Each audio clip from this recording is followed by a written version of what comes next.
السلام علیکم ورحمۃ اللہ وبرکاتہ۔ صحیح الجامع الصغیر حدیث نمبر 41 کی حدیث پر آئیے آج ہم غور کرتے ہیں۔ اللہ کے نبی صلی اللہ علیہ وسلم نے ارشاد فرمایا، ابغونی الضعفاء فانما ترزقون وتنصرون بضعفائکم، کہ تم مجھے پاؤ، چاہتے ہو، محبت کرتے ہو تو پھر تم کمزوروں کا خیال کرو۔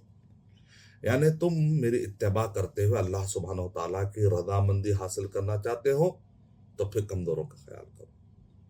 کیونکہ تمہیں جو رزق ملتا ہے اور تمہیں جو مدد آتی ہے وہ کمزوروں کی وجہ سے، کمزوروں کی دعاؤں کی وجہ سے۔ بہت سارے ماں باپ ہمیں کمپلین کرتے ہیں کہ ہمارا بچہ کمانے لگا ہے لیکن وہ ہم پر خرچ نہیں کرتا، وہ ہمارے ضروریات پر بھی پیسہ نہیں دیتا ہے، اور وہ لڑکا یہ سمجھ رہا ہے کہ بھئی میں کما رہا ہوں، محنت کر رہا ہوں، میں اتنا آسانی سے کیسے دے دوں۔ تو اس حدیث پر اس لڑکے کو غور کرنا چاہیے، کمانے والے کو، کہ جو تم آج اس مقام پر پہنچے ہو تو اس کے پیچھے ماں باپ کی دعائیں تھی اور محنتیں بھی تھی۔ اور علماء کرام نے کہا کہ کمزوروں کی وجہ سے تمہیں مدد آتی ہے، تمہارے رزق میں اضافہ ہوگا، تمہارے عہدوں میں اضافہ ہوگا، انشاءاللہ تمہارے انکم سورس میں اضافہ ہوگا۔ تم کمزوروں کا خیال رکھو۔ کمزوروں میں ماں باپ آتے ہیں، کمزوروں میں رشتہ دار آتے ہیں، کمزوروں میں تمہارے آس پڑوس، اڑوس پڑوس میں جو کمزور ہوتے ہیں ان کا خیال کیجیے، آپ یتیم کا خیال کیجیے، آپ غریبوں کا خیال کیجیے، اس یہاں تک کہ سفر میں تکلیف میں آ جانے والوں کا بھی اگر آپ خیال کریں گے تو اللہ سبحانہ و تعالیٰ آپ کی مدد کریں گے انشاءاللہ۔ اسی سے ملتی جلتی صحیح الجامع صغیر کی جو روایت ہے، اسی سے ملتی جلتی آپ کو صحیح بخاری کے اندر سعد بن ابی وقاص رضی اللہ تعالیٰ عنہ کے ایک واقعے کے ضمن میں بھی یہ حدیث ہمیں ملتی ہے کہ بعض اوقات یہ خیال ہوا کرتا تھا کہ جب مال فے تقسیم ہوتا تھا تو نبی اکرم صلی اللہ علیہ وسلم قبیلے والوں کو مال فے دیا کرتے تھے، تو اس وقت پر ایک قبیلے میں بہادر بھی ہوتا ہے اور ایک قبیلے میں کمزور بھی پایا جاتا ہے۔ تو بعض اوقات بہادر کے دماغ میں یہ بات آتی ہے کہ مجھے زیادہ ملنا چاہیے کیونکہ میں نے لڑا ہے، میں نے جو ہے اپنی جان جوکھم میں ڈالی ہے، اور یہ تو کمزور تھے، اتنا زیادہ تو نہیں لڑ پائے۔ تو ایسے وقت پر اللہ کے نبی صلی اللہ علیہ وسلم نے کیا ارشاد فرمایا کہ سعد بن ابی وقاص رضی اللہ تعالی عنہ کو ایسا لگتا ہے کہ ان کی طاقت زیادہ ہے، تو اے سعد، تم کو جو مدد آتی ہے، تم کو جو رزق آتا ہے وہ کمزوروں کی وجہ سے آتا ہے۔ یعنی مطلب یہ ہے کہ ایک آدمی یہ نہ سمجھے کہ میں اپنے بل بوتے پر فائدہ اٹھا رہا ہوں، بلکہ اس کے پیچھے کئی لوگوں کی دعائیں ہوتی ہیں، اور اللہ سبحانہ و تعالیٰ سب تک بات پہنچانے کے لیے، سب تک رزق پہنچانے کے لیے کسی ایک کو ذریعہ بناتا ہے۔ خاندان میں کوئی ایک زیادہ کمائے لگتا ہے، دوسرا کم،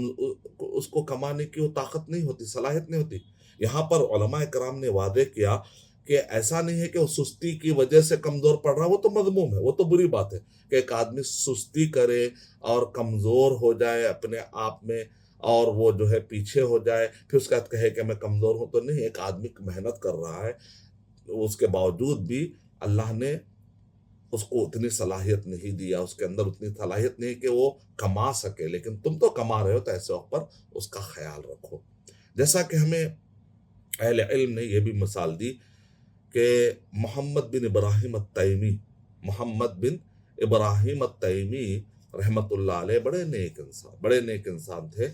اور تو قتیبہ بن مسلم جب چائنا فتح کرنے جا رہے تھے تو اس وقت پر انہوں نے دیکھا کہ سامنے بہت جم غفیر ہے، فوج مد مقابل میں بہت بڑی فوج ہے۔ تو ایسے وقت پر انہوں نے پوچھا کہ محمد بن ابراہیم التیمی کہاں ہے؟ تو لوگوں نے کہا کہ وہ فوج میں موجود ہے اور میمنہ پر ہے، رائٹ سائڈ پر، فوج کے رائٹ حصے میں ہے، اور وہ انگلیوں، وہ جو تسبیح بیان کر رہے ہیں، وہ تسبیح کر رہے ہیں، یعنی جنگ میں تسبیح بیان کرنا ہے، مسجد کی بات نہیں چل رہی، یہاں پر جنگ کے دوران تسبیح بیان کر رہے ہیں۔ تو قتیبہ بن مسلم رحمت اللہ علیہ نے کہا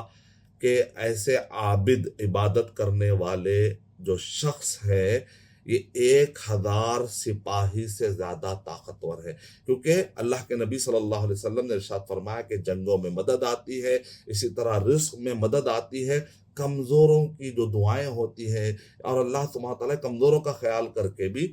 عطا کر دیتے ہیں ایک طاقتور شخص کو، تو تاکہ وہ سب میں بانٹے، سب کا خیال رکھے، تو اس طریقے سے پورے اجتماعی طور پر